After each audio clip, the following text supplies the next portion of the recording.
তো আমরা আপনাদের সামনে যথাযথ প্রমাণ সাক্ষী সহ উপস্থাপন করেছি। 19 সালে ডাকসু নির্বাচন হয়েছে, সেই নির্বাচনকে নিয়েও কিন্তু এখন পর্যালোচনা হচ্ছে।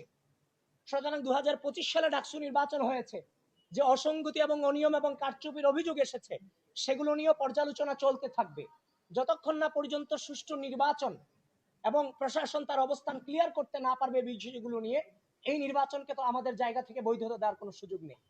যিনি ছবি তুলেছেন আমি তাকে কথা বলার জন্য আহ্বান জানাচ্ছি। উৎস থেকে এখান থেকে এই আরে বসতে দাও।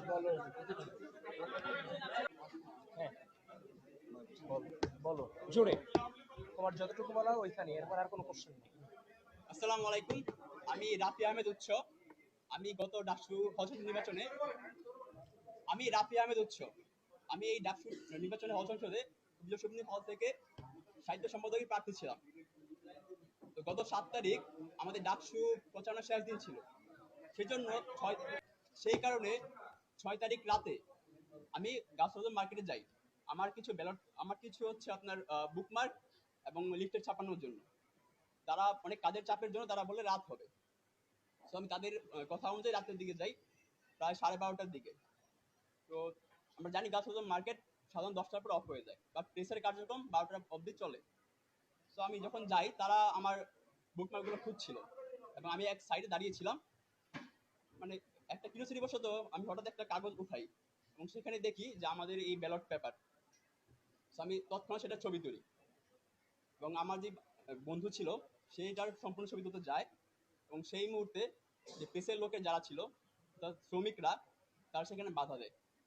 কিন্তু সেখানে আমাদের বিশ্ববিদ্যালয়ে কেউ ছিল না, পুলিশ প্রশাসন কেউই ছিল না। তো এই ছবি তোলার পর আপনারা জানেন যে ডাকসু নির্বাচনে আমরা কোথায় ব্যস্ত ছিলাম। তো স্বাভাবিকভাবে আমি সেটা আমার ভুলে যাই অ্যাকচুয়ালি। এবং এরপর আমার সেটা মাথায় আসে 9 তারিখ নির্বাচনের দিন, এবং তাৎক্ষণিকভাবে সেটা আমি আমার বিপি, আমার জিএস এবং হচ্ছে যারা নেতারা তাদেরকে জানাই আমরা। তারা বাকিটা হচ্ছে পর্যালোচনা করেন এবং তারা হচ্ছে আপনাদের সামনে তুলে ধরেন। তো সে যখন দিয়েছে নির্বাচনের দিন, যখন আমি সেটা পেয়েছি, তো আমিও আমাদের যে সিনিয়র আছে, যারা অনেকের সাথে আমি কথা বলেছি এটা নিয়ে, কিন্তু নির্বাচনী ব্যস্ততার কারণে এই জিনিসটাকে অতটা সিরিয়াসলি নেওয়ার চেষ্টা করিনি। তো পরবর্তীতে যখন দেখলাম তার ফোন আমি চেক করলাম, তখন দেখলাম যে না, এটা সিরিয়াস ইস্যু, এটাকে নর্মাল ভাবে ডিল করার সুযোগ নেই। তো আমরা আপনাদের সামনে যথাযথ প্রমাণ সাক্ষী সহ উপস্থাপন করেছি। বাকিটা বের করার দায়িত্ব আপনাদের এবং বিশ্ববিদ্যালয় প্রশাসনের।